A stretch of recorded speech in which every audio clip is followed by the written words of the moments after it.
श्रीमत्पयोनिधिनिकेतनचक्रपाणे भोगीन्द्रभोगमणिरञ्जितपुण्यमूर्ते योगेशशाश्वतशरण्यभवाब्धिपोता ಲಕ್ಷ್ಮೀನೃಸಿಂಹ ಮಮ ದೇಹಿ ಕರಾವಲಂಬಂ. ಪ್ರಿಯ ವೀಕ್ಷಕರೇ ನಮಸ್ಕಾರ. ಭಾರತ ಮಹರ್ಷಿ ದರ್ಶನ ಅನ್ನುವಂತಹ ಒಂದು ಪ್ರವಚನ ಸರಣಿಯಲ್ಲಿ ನಾವು ಜೀವನದ ಮಹಾಮೌಲ್ಯಗಳ ಬಗ್ಗೆ ಮಹರ್ಷಿಗಳ ಚಿಂತನೆ ಏನಿತ್ತು ಅನ್ನೋದನ್ನು ಆಲೋಚನೆ ಮಾಡಿದ್ವಿ. ಅದಕ್ಕೆ ಸಹಕಾರಿಯಾಗಿ ಅವರು ಜೀವನದಲ್ಲಿ ಚತುರ್ವಿಧ ಪುರುಷಾರ್ಥಗಳನ್ನು ಅವರು ನಿಯೋಜನೆ ಮಾಡಿದ್ದಾರೆ. ಅದರಲ್ಲಿ ಧರ್ಮ ಅನ್ನೋ ಪುರುಷಾರ್ಥದ ಬಗ್ಗೆ ನಾವು ಕಳೆದ ಸಂಚಿಕೆಯಲ್ಲಿ ಆಲೋಚನೆ ಮಾಡಿದ್ದೀವಿ. ಅದರಲ್ಲಿ ಸರ್ವಧರ್ಮ ಸಮನ್ವಯ ಅನ್ನೋ ವಿಷಯವಾಗಿ ಮಾತನಾಡ್ತಾ ನಾನು ಒಂದು ಹುಳಿಯನ್ನದ ಒಂದು ಉದಾಹರಣೆಯನ್ನು ಕೊಟ್ಟಿದ್ದೆ. ಒಂದು ಹುಳಿಯನ್ನು ಒಂದು ಬಹಳ ಆಸ್ವಾದನೀಯವಾದಂಥ ಹುಳಿಯನ್ನು ತಯಾರಾಗಬೇಕಾದರೆ ಅಲ್ಲಿ ಮೆಣಸಿನಕಾಯಿನ ಪಾತ್ರ, ಸಾಸಿವೆಯ ಪಾತ್ರ, ಅನ್ನದ ಪಾತ್ರ, ಹುಣಸೆ ಹಣ್ಣಿನ ಪಾತ್ರ, ಇವೆಲ್ಲದರ ಪಾತ್ರ ಹೇಗಿರಬೇಕು ಅಂತ ನಾವು ಸಮಾನವಾಗಿ ನೋಡಬೇಕು ಅಂತ ಎಲ್ಲವುದನ್ನು ಕೂಡ ಈಕ್ವಲ್ ಪ್ರಪೋರ್ಷನಲ್ಲಿ ಮಿಕ್ಸ್ ಮಾಡಿಬಿಟ್ರೆ ಹುಳಿಯನ್ನಕ್ಕೆ ಅದು ಮನುಷ್ಯರು ತಿನ್ನಲಿಕ್ಕೆ ಯೋಗ್ಯವಾಗಿರಲ್ಲ. ಹಾಗಾಗಿಬಿಡುತ್ತೆ ನಮ್ಮ ಹುಳಿಯನ್ನು. ಸಮಾನವಾಗಿ ಅನ್ನೋದನ್ನು ನಾವು ಹೇಗೆ ಅರ್ಥ ಮಾಡ್ಕೊಳ್ಬೇಕು ಅಂದರೆ ಯಾವುದು ಎಷ್ಟೆಷ್ಟು ಪ್ರಪೋರ್ಷನ್ನಲ್ಲಿರಬೇಕೋ ಅಷ್ಟಷ್ಟು ಪ್ರಪೋರ್ಷನ್ನಲ್ಲಿದ್ದಾಗ ಅದು ಆಸ್ವಾದನೀಯವಾಗುತ್ತೆ. ಹಾಗೆಯೇ ಸರ್ವಧರ್ಮ ಸಮನ್ವಯ ಅಂತ ಹೇಳಿದರೆ ಎಲ್ಲ ಧರ್ಮವನ್ನು ಸಮಾನವಾಗಿ ಒಂದು ಕಡೆ ಗುಡ್ಡೆ ಹಾಕಿಬಿಡೋದು ಅಂತ ಅರ್ಥ ಅಲ್ಲ. ಅದರ ಬದಲಾಗಿ ಒಂದು ಮಹಾಧರ್ಮ ಸ್ಥಾಪನೆಯಾಗಬೇಕಾದರೆ ಅದಕ್ಕೆ ಸಹಕಾರಿಯಾಗಿ ಯಾವ ಧರ್ಮ ಎಷ್ಟೆಷ್ಟು ಪ್ರಮಾಣದಲ್ಲಿ ಅದಕ್ಕೆ ಸಹಕಾರ ಕೊಡಬೇಕು ಹಾಗೆ ಒಟ್ಟುಗೂಡಿದಾಗ ಅದು ಒಂದು ಸಾಮಗ್ರಿಯಾಗತ್ತೆ. ಸಮಗ್ರವಾಗಿ ಒಟ್ಟು ಕೂಡಬೇಕು. ಹಾಗಾದಾಗ ಎಲ್ಲ ಮಹಾಧರ್ಮದ ಎಡೆಗೆ ಎಲ್ಲ ಧರ್ಮಗಳು ತಮ್ಮನ್ನು ತಾವು ಸಮರ್ಪಣೆ ಮಾಡಿಕೊಂಡ ಹಾಗಾಗತ್ತೆ ಅನ್ನೋದನ್ನು ನಾವು ಆಲೋಚನೆ ಮಾಡಿ ಇನ್ನು ಮುಂದಿನ ಪುರುಷಾರ್ಥ ಅಂತ ಹೇಳುವಾಗಲೇ ಅರ್ಥ ಅಂತ ಇದೆ. ಅರ್ಥದ ಬಗ್ಗೆ ನಾವು ಆಲೋಚನೆ ಮಾಡೋಣ. ಅರ್ಥ ಅಂತ ಹೇಳಿದಾಗ ನಾವು ಬರೀ ಎಕನಾಮಿಕ್ಸ್, ಬರೀ ಹಣ ಅಂತ ಅಂದುಕೊಳ್ತೀವಿ. ಆ ಎಕನಾಮಿಕ್ಸ್ ಅನ್ನುವಂತಹ ಒಂದು ಜಗತ್ತಿನ ಇವತ್ತಿನ ಒಂದು ಚಾಲ್ತಿಯಲ್ಲಿರುವಂಥ ಶಬ್ದ ಈ ಪೂರ್ತಿ ಅರ್ಥದ ಜೊತೆ ಮಿಕ್ಸ್ ಆಗಲ್ಲ. ಇದು ಅರ್ಥ ಅಂತ ಹೇಳಿದರೆ ಅದು ತ್ರಿಲೋಕವ್ಯಾಪಿಯಾಗಿದೆ. ಜಗತ್ತಿನ ಸಮಸ್ತ ಸಂಪತ್ತು ಕೂಡ ಅರ್ಥದ ವ್ಯಾಪ್ತಿಯಲ್ಲಿ ಬರುತ್ತೆ. ಅರ್ಥ ಅಂತ ಹೇಳಿದರೆ ಭೂಮಂಡಲದ ಅಥವಾ ಜಗತ್ತಿನ ಎಲ್ಲ ಸಂಪತ್ತೂ ಕೂಡ ಅರ್ಥವೇ. ಪ್ರಕೃತದಲ್ಲಿ ನಾವು ಪುರುಷಾರ್ಥವಾಗಿ ತಗೊಂಡಾಗ ಅಂದರೆ ಪುರುಷನ ಅರ್ಥ ಪುರುಷಾರ್ಥವಾಗಿ ಒಂದು ಭಾಗವಾಗಿ ಅದನ್ನು ತಗೊಂಡಾಗ ಸಂಪತ್ತು ಅನ್ನುವಂಥ ಒಂದು ಅರ್ಥದಲ್ಲಿ ನಾವು ಯೋಚನೆ ಮಾಡಬೇಕಾಗಿದೆ. ಯಾವುದೋ ನಮ್ಮ ಇಂದ್ರಿಯಗಳಿಗೆಲ್ಲ ಸಂತೋಷ ಉಂಟು ಮಾಡುತ್ತೋ ಅಂತಹ ಸಂಪತ್ತುಗಳನ್ನು ಅರ್ಥ ಅಂತ ಹೇಳ್ತಾರೆ. ಇಂದ್ರಿಯ ಈಗ ಅರ್ಥ ಇಲ್ಲದೇ ಇದ್ದಾಗ ನಾವು ಇಂದ್ರಿಯ ಸುಖಗಳನ್ನು ಅನುಭವಿಸ್ಲಿಕ್ಕಾಗಲ್ಲ. ಹಾಗೆ ಅರ್ಥ ಇಲ್ಲದಿದ್ದಾಗ ನಾವು ಧರ್ಮವನ್ನು ಆಚರಣೆ ಮಾಡಲಿಕ್ಕಾಗಲ್ಲ. ಹಾಗಾಗಿ ಅರ್ಥವೇ ಶ್ರೇಷ್ಠವಾದಂಥ ಪುರುಷಾರ್ಥ ಅಂತ ಅರ್ಥಶಾಸ್ತ್ರ ಘೋಷಣೆ ಮಾಡುತ್ತೆ. ಆದರೆ ಕೆಳಗಡೆ ಒಂದು ಫೂಟ್ ನೋಟ್ ಬರೆಯುತ್ತೆ. ಏನದು? ಅದು ಅದರ ಸಂಪಾದನೆ ಮತ್ತು ವಿನಿಯೋಗ ಅದು ಧರ್ಮಕ್ಕೆ ಅನುಗುಣವಾಗಿರಬೇಕು. ನಾವು ಹಿಂದೆ ಯೋಚನೆ ಮಾಡಿದ್ವಲ್ಲ, ನಮ್ಮಲ್ಲಿ ನಾವು ಧರ್ಮವನ್ನು ಪ್ರತಿಷ್ಠಾಪನೆ ಮಾಡಿಕೊಳ್ಳಬೇಕು ಅನ್ನೋದಕ್ಕೋಸ್ಕರನೇ ಸಮಸ್ತ ಆಚರಣೆಗಳು ಕೂಡ ವ್ಯವಸ್ಥೆಗಳು ಕೂಡ ಬಂದಿದೆ ಅಂತ. ಅದಕ್ಕೆ ಅನುಗುಣವಾಗಿ ನಮ್ಮ ಅರ್ಥ ಸಂಪಾದನೆ ಮತ್ತು ಅರ್ಥದ ವಿನಿಯೋಗ ಇರಬೇಕು. ಇದೆಲ್ಲದೂ ಕೂಡ ಪರಮಾರ್ಥದಲ್ಲಿ ಪರಿಸಮಾಪ್ತಿಯಾಗಬೇಕು. ಇಲ್ಲದಿದ್ದರೆ ನಿಜವಾಗಲೂ ಅರ್ಥ ಅನರ್ಥವಾಗಿಬಿಡುತ್ತೆ. ಶ್ರೀರಂಗ ಮಹಾಗುರುಗಳು ಹೇಳ್ತಾ ಇದ್ದರು, ಅರ್ಥವು ಪರಮಾರ್ಥಕ್ಕೆ ವಿನಿಯೋಗ ಆಗೋದಾದರೆ ಅನುದಿನವೂ ಕೂಡ ಅದನ್ನು ಸಂಪಾದನೆ ಮಾಡಬಹುದಪ್ಪ ಅನ್ನುವಂಥ ಒಂದು ಸೂತ್ರಪ್ರಾಯವಾದ ಮಾತನ್ನು ಅವರು ಹೇಳಿದರು. ನಮ್ಮ ಧರ್ಮವನ್ನು ಉಳಿಸ್ಕೊಳ್ಳಿಕ್ಕೋಸ್ಕರ ನಾವು ನಮಗೆ ಒಗ್ಗುವಂತಹ ಅರ್ಥ ಸಂಪಾದನೆಯಲ್ಲಿ ತೊಡಗಬೇಕು. ನಾವೀಗ ಎಲ್ಲ ಏನು ಅಂದ್ಕೊಳ್ತಾ ಇದ್ದೀವಿ, ಪಕ್ಕದ ಮನೆಯವರು 2 ಮಹಡಿ ಆಯಿತು, ನಂದು 1 ಮಹಡಿ ಇದೆ, ಹಾಗಾಗಿ ನಾನು 2 ಮಹಡಿಗೆ ಏನು ಯೋಚನೆ ಮಾಡಬೇಕು, ಅದು ನಮಗೆ ಒಗ್ಗುತ್ತೋ ಇಲ್ವೋ, ಅದನ್ನು ಸಂಪಾದನೆ ಮಾಡೋದು ನಮ್ಮ ಶರೀರಕ್ಕೆ ನಮ್ಮ ಧರ್ಮವನ್ನು ಹಾಳು ಮಾಡ್ಬೋದು. ಅದು ಹಾಗೆ ನಾವು ಯೋಚನೆ ಮಾಡ್ತಾ ಬಂದಿದ್ದೀವಿ. ಹಾಗಲ್ಲದೆ ನಮ್ಮ ಪ್ರಕೃತಿಗೆ ಯಾವುದು ಒಗ್ಗುತ್ತೆ, ಯಾವುದು ನಮ್ಮ ಧರ್ಮವನ್ನು ಕೆಡಿಸಲ್ಲ, ನಮ್ಮ ಸಹಜ ಸ್ಥಿತಿಯನ್ನು ವ್ಯತ್ಯಾಸ ಮಾಡಲ್ಲ, ಅಂತಹ ರೀತಿಯಲ್ಲಿ ನಾವು ಅರ್ಥ ಸಂಚಯನ ಮಾಡಬೇಕು. ಅಂತಹ ಅರ್ಥವನ್ನು ನಮ್ಮ ಜೀವನದಲ್ಲಿ ವಿನಿಯೋಗ ಮಾಡಿ ಸಂತೋಷ ಪಡೋ ಹಾಗಾಗಿರಬೇಕು. ಇದನ್ನು ಕಾಂಪಿಟಿಷನ್, ಸ್ಪರ್ಧಾತ್ಮಕವಾಗಿ ಪಕ್ಕದ ಮನೆಯವರು ಹಾಗಿದ್ದಾರೆ, ಅಥವಾ ನಮ್ಮ ಸಂಬಂಧಿಗಳೇ ಯಾರೋ ಈ ಥರ ಒಂದು ಮರ್ಸಿಡೀಸ್ ಕಾರ್ ತೊಗೊಂಡ್ಬಿಟ್ರು, ನನ್ನ ಹತ್ರ ಬರೀ ಮಾರುತಿ ಇದೆ, ಈ ರೀತಿಯಲ್ಲಿ ನಮ್ಮ ಅರ್ಥ ಸಂಪಾದನೆ ಆಗಿಬಿಡಬಾರ್ದು. ಹಾಗಿದ್ದಾಗ ಏನಾಗುತ್ತೆ ಅಂದರೆ ನಮ್ಮ ಧರ್ಮ ಕಲುಷಿತವಾಗುತ್ತೆ, ನಮ್ಮ ಧರ್ಮ ಹಾಳಾಗುತ್ತೆ. ಧರ್ಮ ಯಾವಾಗ ನಮ್ಮ ಸಹಜ ಸ್ಥಿತಿ ವ್ಯತ್ಯಾಸ ಆಯಿತು ಅಂತ ಹೇಳಿದಾಗ ನಮ್ಮ ಸುಖವೆಲ್ಲವೂ ಕೂಡ ಹಾಳಾಗಿ ಹೋಗುತ್ತೆ. ಹೀಗಾಗಿ ಹೆಚ್ಚು ಹಣವಂತನಾಗಬೇಕು ಅಂಥೇಳಿ ಅಧರ್ಮದಿಂದ, ಆತ್ಯಂತಿಕವಾದಂಥ ಶರೀರ ಮನಸ್ಸುಗಳ ಶ್ರಮದಿಂದ ಹಣ ಗಳಿಸ್ಲಿಕ್ಕೆ ಹೊರಟಾಗ ಅದರ ನಮ್ಮ ಪ್ರಕೃತಿ ಕೆಟ್ಟು ಹೋಗುತ್ತೆ ಅನ್ನೋ ವಿಷಯವನ್ನು ನಾವು ಗಮನ ಕೊಡಬೇಕು. ನಮ್ಮ ಶರೀರದ ವಾತ ಪಿತ್ತ ಶ್ಲೇಷ್ಮ, ನಮ್ಮ ಶರೀರದ ಒಂದು ಕಂಡೀಷನ್ ಇದೆಯಲ್ಲ, ಇದನ್ನು ನಾವು ಅರ್ಥದ ಹಿಂದ್ಗಡೆ ಹಣಗಾರರಾಗಬೇಕು ಅಂತ ವಿಪರೀತ ಹೊರಟಾಗ ಏನಾಗುತ್ತೆ ಅಂತ ಹೇಳಿದರೆ ನಮ್ಮ ಆರೋಗ್ಯದಲ್ಲೆಲ್ಲ ವ್ಯತ್ಯಾಸ ಆಗುತ್ತೆ. ಅದು ಸಿಗದೇ ಇದ್ದಾಗ ನಮ್ಮ ಚಿಂತೆ ಜಾಸ್ತಿ ಆಗುತ್ತೆ. ಆವಾಗ ನಮ್ಮ ತ್ರಿಧಾತುಗಳೆಲ್ಲ ಪಲ್ಲಟವಾಗುತ್ತೆ. ಹಾಗಾಗಬಾರ್ದು. ಹಾಗಾಗಿ ಶಂಕರ ಭಗವತ್ಪಾದರ ಮಾತಿನಂತೆ ಎಲ್ಲಭಸೇ ನಿಜ ಕರ್ಮೋಪಾತ್ತಂ ವಿತ್ತಂ ತೇನ ವಿನೋದಯ ಚಿತ್ತಂ ಅನ್ನುವಂಥ ನಮ್ಮ ಕರ್ಮಾನುಗುಣವಾಗಿ ನಮಗೆ ಯಾವ ರೀತಿ ಸಂಪತ್ತು ಒದಗಿ ಬರ್ತಾ ಇದೆ, ಯಾವ ಒಂದು ಸಂಪತ್ತಿನ ಮೂಲವನ್ನು ನಾವು ಆಶ್ರಯಿಸಬೇಕು ಅಂತ ನಮ್ಮ ಕರ್ಮದ ಒಂದು ನಿಮಿತ್ತವಾಗಿ ಬಂದಿದೆ, ಅದರಿಂದ ಸಂತೃಪ್ತಿ ಪಡಬೇಕು. ಅದಿಲ್ಲದೆ ಮಿತಿಮೀರಿದ ಅರ್ಥದ ಹಿಂದಿನ ಓಟ ಇದೆಯಲ್ಲ, ಇದಕ್ಕೆ ಕೊನೆ ಮೊದಲಿರಲ್ಲ ಅನ್ನುವಂಥ ಭಾಗವನ್ನು ನಾವು ಗಮನಿಸಬೇಕು. ಹೀಗೆ ಉದಾಹರಣೆಗೆ ನಾವು ನಮ್ಮ ಒಂದು ಸಹಜವಾದ ಧರ್ಮವನ್ನು ಇಟ್ಕೊಳ್ಬೇಕಾಗಿದೆ. ಅದಕ್ಕೋಸ್ಕರ ನಾವು ಅರ್ಥ ಸಂಪಾದನೆ ಮಾಡಬೇಕು. ಉದಾಹರಣೆಗೆ ನಾವು ಭಗವಂತ ತಿರುಪತಿ ವೆಂಕಟೇಶ್ವರನನ್ನು ದರ್ಶನ ಮಾಡಲಿಕ್ಕೆ ನಾವು ಹೋಗಬೇಕಾಗಿದೆ. ಹೋಗಬೇಕಾದಾಗ ಅದಕ್ಕೆ ಬೇಕಾದಂತಹ ಹಣದ ವ್ಯವಸ್ಥೆಯನ್ನು ನಾವು ಮಾಡಿಕೊಳ್ಬೇಕು. ಅದಕ್ಕೆ ಬೇಕಾದಂಥ ಹಣದ ವ್ಯವಸ್ಥೆ ಏನೇನಿದೆ ಅಷ್ಟು ನಮ್ಮ ಸಂಪನ್ಮೂಲಗಳನ್ನು ಒಗ್ಗೂಡಿಸ್ಕೊಳ್ಳೋದು, ಇದೆಲ್ಲ ಸಹಜವಾದ ಅರ್ಥ ಸಂಪಾದನೆ ಆಗುತ್ತೆ. ಇದಲ್ಲದೆ ನಾವು ತಿರುಪತಿಯಲ್ಲಿ ಐಷಾರಾಮಿ ಹೋಟ್ಲ್ಗಳಲ್ಲಿರಬೇಕು. ವೆಂಕಟೇಶ್ವರಂದು ದರ್ಶನ ಸೆಕೆಂಡರಿಯಾಗಿ ಐಷಾರಾಮಿ ಹೋಟ್ಲ್ಗಳಲ್ಲಿ ನಾವು ಸ್ಟೇ ಮಾಡಬೇಕು. ಅದಕ್ಕಾಗಿ ಹೆಚ್ಚು ಹಣ ಬೇಕಾಗುತ್ತೆ ನಮಗೆ. ಅದಕ್ಕಾಗಿ ಇಲ್ಲ ಸಲ್ಲದ ದಾರಿಗಳಿಂದೆಲ್ಲ ಹಣ ಸಂಪಾದನೆ ಮಾಡ್ತೀವಿ ಅಂತಾದ ಅದು ಅನರ್ಥಕ್ಕೆ ಕಾರಣವಾಗುತ್ತೆ.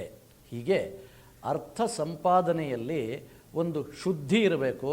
ನಾನು ಮೊದಲೇ ಹೇಳಿದ ಹಾಗೆ ಅದು ನಮ್ಮ ಧರ್ಮವನ್ನು ಸಹಜವಾಗಿ ಇಟ್ಟುಕೊಳ್ಳಿಕ್ಕೆ ಸಹಾಯ ಮಾಡುವಂಥದ್ದಾಗಿರಬೇಕು. ಅಂತಹ ಅರ್ಥವೂ ಕೂಡ ಯಾವುದು ಪರಮಾರ್ಥಕ್ಕೆ ನಮ್ಮನ್ನು ತಂದು ನಿಲ್ಲಿಸುತ್ತೆ, ಅಂತಹ ಅರ್ಥದ ಸಂಪಾದನೆ ಮತ್ತು ಅದರ ವಿನಿಯೋಗ ಎರಡೂ ಕೂಡ ಒಂದು ಪುರುಷಾರ್ಥವಾಗಿ ಜೀವನದ ಮಹಾಮೌಲ್ಯದಲ್ಲಿ ಒಂದಾಗುತ್ತದೆ ಅನ್ನೋದನ್ನು ನಾವು ನೆನಪಿಟ್ಟುಕೊಳ್ಬೇಕು. ಇನ್ನು ಮೂರನೆಯ ಪುರುಷಾರ್ಥ ಕಾಮ. ಕಾಮ ಅಂತ ಹೇಳಿದಾಗ ಅದೂ ಕೂಡ ನಮಗೆ ಸಹಜವಾದ ಕಾಮವಾಗಿರಬೇಕು.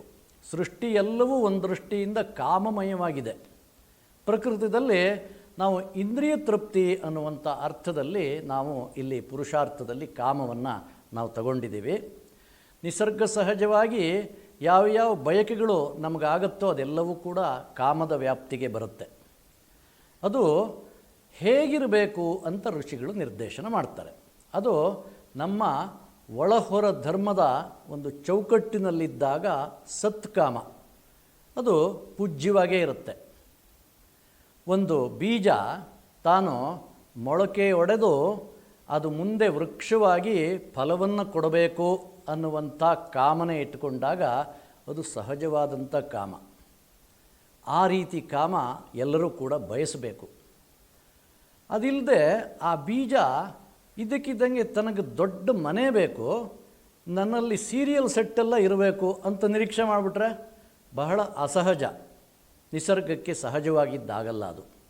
ಅದೇ ರೀತಿ ಒಂದು ಚಿಕ್ಕ ಮಗು, ಒಂದು 4 ವರ್ಷದ ಮಗು, ನಾನು ಮದುವೆ ಮಾಡಿಕೊಂಡು ಸಂಸಾರ ಮಾಡಬೇಕು ಅಂತ ಯೋಚನೆ ಮಾಡೋಕ್ಕೆ ಶುರು ಮಾಡಿಬಿಟ್ರೆ ಆ ಮಗುವಿಗೆ ಅಸಹಜವಾದಂಥ ಕಾಮ ಅದು. ಅದರಿಂದ ಜೀವನ ದುಸ್ತರವಾಗುತ್ತೆ. ಅಸಹಜವಾದ ಕಾಮವನ್ನು ಋಷಿಗಳು ಹೇಳಿಲ್ಲ. ಹೀಗೇ ಕಾಮ ಧರ್ಮದ ಚೌಕಟ್ಟಿನಲ್ಲಿರಬೇಕು. ಯಾವತ್ತೂ ಋಷಿಗಳು ನಿಸ್ಸುಖಿ ಸ್ಯಾತ್ ಅಂದರೆ ಯಾರು ನಿಸ್ಸುಖಿಯಾಗಿರಬಾರ್ದು, ಸುಖವಿಲ್ಲದೆ ಇರಬಾರ್ದು. ಇಂದ್ರಿಯಗಳನ್ನು ನಮಗೆ ಕೊಟ್ಟಾಗ ಇಂದ್ರಿಯ ತೃಪ್ತಿ ಸಹಜವಾಗಿಯೇ ಕೂಡ ಇರಬೇಕಾಗತ್ತೆ. ಭಗವಂತ ನಮಗೆ ಇಂದ್ರಿಯ ತೃಪ್ತಿ ಅನ್ನುವಂಥ ವಿಷಯ ಇಲ್ಲದೇ ಇದ್ದರೂ ನಮಗೆ ಇಂದ್ರಿಯಗಳನ್ನೇ ಕೊಡ್ತಾ ಇರಲಿಲ್ಲ. ಆದರೆ ಅದು ಧರ್ಮದ ಚೌಕಟ್ಟಿನಲ್ಲಿರಬೇಕು, ಆವಾಗ ಪರಮ ಪುರುಷಾರ್ಥವಾಗತ್ತೆ. ಉದಾಹರಣೆಗೆ ಹೊಟ್ಟೆ ಹಸಿವಾಗತ್ತೆ, ನಮಗೆ ಆಹಾರದ ಕಾಮನೆ ಉಂಟಾಗತ್ತೆ. ಇದು ಸಹಜವಾದಂಥ ಒಂದು ಪ್ರಕ್ರಿಯೆ. ಹಾಗಂಥೇಳಿ ನಾವು ತಿನ್ನಬಹುದಾಗಿದ್ದು ತಿನ್ನಬಾರದಾಗಿದ್ದು ಎಲ್ಲ ವಿಪರೀತ ತಿಂದುಬಿಟ್ವಿ ಅಂತ ಹೇಳಿದರೆ ಮುಂದೆ ಅಜೀರ್ಣ ಆಗಿ ನಮಗೆ ಹಸಿವೆ ಆಗದೇ ಇರುವಂಥ ಕಷ್ಟ ಬಂದ್ಬಿಡುತ್ತೆ. ಹಾಗಾಗಿ ನಮ್ಮ ಕಾಮನೆಗಳು ನಮ್ಮ ಶರೀರ ಧರ್ಮವನ್ನು ಕೆಡಿಸೋ ಹಾಗಾಗಿರಬಾರ್ದು. ಆ ರೀತಿಯ ಕಾಮವನ್ನು ಎಲ್ಲರೂ ಇಟ್ಟುಕೊಳ್ಬೇಕು. ಇಂದ್ರಿಯ ತೃಪ್ತಿ ಸದಾಕಾಲವೂ ಇರಬೇಕು ಅನ್ನುವಂಥದ್ದು ಇಲ್ಲಿ ಋಷಿಗಳ ಆಶಯವಾಗಿದೆ. ಅವರು ಶ್ರೀರಂಗ ಮಹಾಗುರುಗಳು ಒಂದು ಮಾತು ಹೇಳ್ತಾ ಇದ್ದರು, ನೋಡಪ್ಪ, ಉದರ ತೃಪ್ತಿ ಮಾತ್ರ ಅಲ್ಲದೆ ಒಳಗಡೆ ಬೆಳಗುತ್ತಾ ಇರುವಂಥ ದಾಮೋದರನ ತೃಪ್ತಿಯೂ ಆಗಬೇಕು ಅಂತ. ನಮ್ಮ ಆಹಾರ ಹೇಗಿರಬೇಕು ಅಂತ ಹೇಳಿದರೆ ನಾವು ತಗೊಳ್ಳುವಂಥದ್ದು ಆಹಾರ ಅಂದಾಗ ಬರೀ ನಾವು ಬಾಯಿಯಿಂದ ತಗೊಳ್ಳುವಂಥ ಆಹಾರವಷ್ಟೇ ಅಲ್ಲದೆ ನಾವು ಕಣ್ಣಿಂದ ಕಿವಿಯಿಂದ ಎಲ್ಲದನ್ನು ಕೂಡ ನಾವು ಆಹಾರವನ್ನು ತಗೊಳ್ತೀವಿ. ಅದು ಹೇಗಿರಬೇಕು ಅಂತ ಹೇಳಿದರೆ ನಮ್ಮ ಇಂದ್ರಿಯಗಳನ್ನು ತೃಪ್ತಿಪಡಿಸೋದು ಅಷ್ಟೇ ಅಲ್ಲದೆ ಒಳಗಡೆ ಇರುವಂಥ ನಮ್ಮ ಧರ್ಮವನ್ನೆಲ್ಲ ಚೆನ್ನಾಗಿಟ್ಕೊಂಡು ನಮ್ಮ ಒಳಜೀವನದ ನಮ್ಮ ಆತ್ಮನವರೆಗೆ ಅದು ಹೋಗಿ ತಲುಪಿ ಅಲ್ಲಿ ನಮ್ಮನ್ನು ಸಂತೋಷವಾಗಿಟ್ಟಿರುವಂತಹ ಆತ್ಮಕಾಮರಾಗಿ ನಾವು ಇದನ್ನೆಲ್ಲ ನಾವು ಬಯಸಬೇಕು. ಹಾಗಿದ್ದಾಗ ಅದು ಸಹಜವಾದ ಕಾಮವಾಗುತ್ತೆ. ಈಗ ಕುಮಾರ ಸಂಭವದಲ್ಲಿ ಕಾಳಿದಾಸ ಒಂದು ಮಾತು ಹೇಳ್ತಾನೆ, ಭಗವಂತನಾದ ಈಶ್ವರನೇ ಕಾಮನನ್ನು ಸುಟ್ಟಾಕ್ಬಿಟ್ಟಿದ್ದಾನೆ. ಕ್ರೋಧಂ ಪ್ರಭೋ ಸಂಹರ ಸಂಹರೇತಿ ಯಾವದ್ಗಿರಕ್ಕೆ ಮರುತಾಂಚರಂತಿ ತಾವತ್ ಸವನ್ಹಿ ಭವನೇತ್ರ ಜನ್ಮ ಭಸ್ಮಾವಶೇಷಂ ಮದನಂ ಚಕಾರ. ದೇವತೆಗಳೆಲ್ಲ ಪ್ರಭೋ ನಿನ್ನ ಕ್ರೋಧವನ್ನು ಸಂಹರ ಅಂದರೆ ಕಂಟ್ರೋಲ್ ಮಾಡ್ಕೋ ಅಂತ ಹೇಳ್ತಾ ಇರೋ ಹಾಗೇ ಅವನ 3ನೇ ಕಣ್ಣಿನಿಂದ ಕಾಮನನ್ನು ಸುಟ್ಟಾಕ್ಬಿಟ್ಟ. ಹಾಗಾಗಿ ಭಗವಂತನೇ ಕಾಮನನ್ನು ಸುಟ್ಟಾಕಿದ ಮೇಲೆ ಕಾಮ ಹೇಗೆ ಪೂಜ್ಯವಾಗತ್ತೆ ಅಂತ ಹೇಳಿದರೆ, ಹೌದು, ಯಾವುದು ಧ್ಯಾನ ಸ್ಥಿತಿಯನ್ನು, ಸಹಜಾವಸ್ಥೆಯಲ್ಲಿರುವಂತಹ ಧ್ಯಾನ ಸ್ಥಿತಿಯನ್ನು ಹಾಳು ಮಾಡುವಂತಹ ಕಾಮನನ್ನು ಸುಡಬೇಕು. ಭಗವಂತ ಅಷ್ಟೇ ಮಾಡಿದ್ದಾನೆ. ಆದರೆ ಯಾವುದು ಪುರುಷಾರ್ಥಮಯವಾಗಿ ಬರುತ್ತೆ, ಈಗ ಧರ್ಮ ಅರ್ಥ ಕಾಮ ಧರ್ಮ ಅರ್ಥ ಕಾಮ ಮೋಕ್ಷ, ಈ ಲಿಸ್ಟಲ್ಲಿ ಬರುವಂತಹ ಕಾಮ ಅತ್ಯಂತ ಪೂಜ್ಯವಾಗಿದ್ದು. ಶ್ರೀರಂಗ ಮಹಾಗುರುಗಳು ಹೇಳ್ತಾ ಇದ್ದರು, ಚತುರ್ಭದ್ರಗಳಲ್ಲಿ ಅಂದರೆ ಪುರುಷಾರ್ಥಗಳಲ್ಲಿ ಲಿಸ್ಟಲ್ಲಿ ಬರುವಂಥ ಕಾಮ ಪೂಜ್ಯವಾಗಿದ್ದಪ್ಪ. ಹಾಗೆಯೇ ಅರಿಷಡ್ ವರ್ಗಗಳಲ್ಲೂ ಕಾಮ ಬರುತ್ತೆ. ಕಾಮ, ಕ್ರೋಧ, ಲೋಭ, ಮೋಹ, ಮದ, ಮಾತ್ಸರ್ಯ ಅಂತ ಹೀಗೆ ಬರುತ್ತೆ. ಈ ಲಿಸ್ಟಲ್ಲಿರುವಂಥ ಕಾಮವನ್ನು ತ್ಯಾಗ ಮಾಡಬೇಕು. ಇದನ್ನು ನಾವು ಅರ್ಥ ಮಾಡ್ಕೊಂಡ್ಬಿಟ್ರೆ ಕಾಮದ ಬಗ್ಗೆ ನಮಗೆ ಒಂದು ಚಿತ್ರ ಸರಿಯಾಗಿ ಬರುತ್ತೆ. ಭಗವಂತನೇ ಹೇಳಿದ್ದಾನೆ, ಕಾಮ ಏಷಃ ಕ್ರೋಧ ಏಷಃ ರಜೋಗುಣ ಸಮುದ್ಭವ ಮಹಾಶನೋ ಮಹಾಪಾಪ್ಮ ವಿದ್ಯೇನಮಿಹ ವೈರಿಣಂ. ಕಾಮನನ್ನು ಮಹಾಶತ್ರು ಅಂತ ಒಂದು ಕಡೆ ಕರೆದಿದ್ದಾನೆ. ಹಾಗೆಯೇ ಅದೇ ಭಗವಂತ ಧರ್ಮಾವಿರುದ್ಧೋ ಭೂತೇಷು ಕಾಮೋಸ್ಮಿ ಭರತರ್ಷಭ, ಧರ್ಮಕ್ಕೆ ಅವಿರೋಧವಾದಂಥ ಕಾಮವೇ ನಾನಾಗಿದ್ದೀನಿ ಅಂತ ಹೇಳ್ಕೊಂಡ್ಬಿಟ್ಟಿದ್ದಾನೆ. ಅಂದರೆ ಧರ್ಮಕ್ಕೆ ಅವಿರೋಧವಾದಂಥ ಕಾಮ ಬೇಕು, ಅದೊಂದು ಪುರುಷಾರ್ಥದಲ್ಲಿ ಒಂದು, ಜೀವನದ ಮಹಾಮೌಲ್ಯಗಳಲ್ಲಿ ಒಂದಾಗತ್ತದು. ಅಂತಹ ಕಾಮವನ್ನು ನಾವು ಇಟ್ಕೊಳ್ಬೇಕು. ಅರಿಷಡ್ವರ್ಗದಲ್ಲಿ ಬರುವಂತಹ ಕಾಮ ತ್ಯಾಜ್ಯ, ಪುರುಷಾರ್ಥದಲ್ಲಿಷ್ಟಲ್ಲಿ ಬರುವಂತಹ ಕಾಮ ಪೂಜ್ಯ ಆಗತ್ತೆ.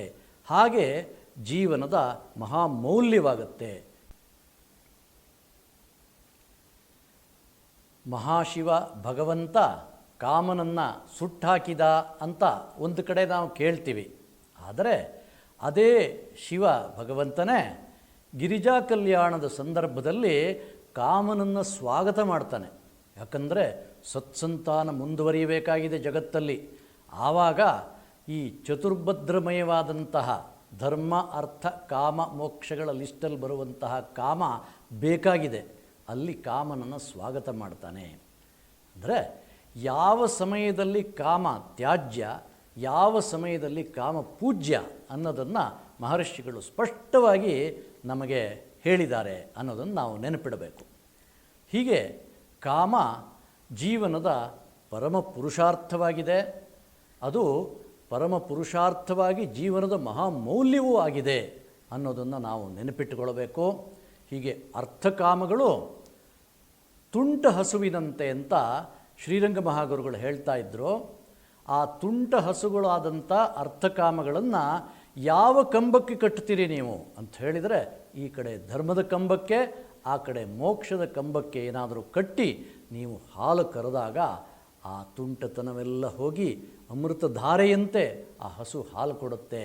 ಹೀಗೆ ನಾವು ಅರ್ಥಕಾಮಗಳನ್ನು ಜೀವನದಲ್ಲಿ ಧರ್ಮ ಮೋಕ್ಷಗಳ ಚೌಕಟ್ಟು ಒಳಗಡೆ ಇಟ್ಕೊಂಡಾಗ ಅವು ಪರಮ ಪುರುಷಾರ್ಥವಾಗಿ ಜೀವನದ ಮಹಾಮೌಲ್ಯವಾಗಿ ಪರಿಣಮಿಸುತ್ತೆ ಅನ್ನೋದನ್ನು ನಾವು ಜ್ಞಾಪಕ ಇಟ್ಕೊಳ್ಬೇಕು. ಈ ಅರ್ಥಕಾಮಗಳ ವಿಷಯಕವಾದಂಥ ಪ್ರವಚನವನ್ನು ಭಗವದರ್ಪಣ ಮಾಡ್ತಾ ಇದ್ದೀನಿ. ಮುಂದಿನ ನಮ್ಮ ಸಂಚಿಕೆಯಲ್ಲಿ ಪರಮ ಪುರುಷಾರ್ಥವಾದಂಥ ಮೋಕ್ಷದ ಬಗ್ಗೆ ನಾವು ಚಿಂತನೆ ನಡೆಸೋಣ. ನಮಸ್ಕಾರ.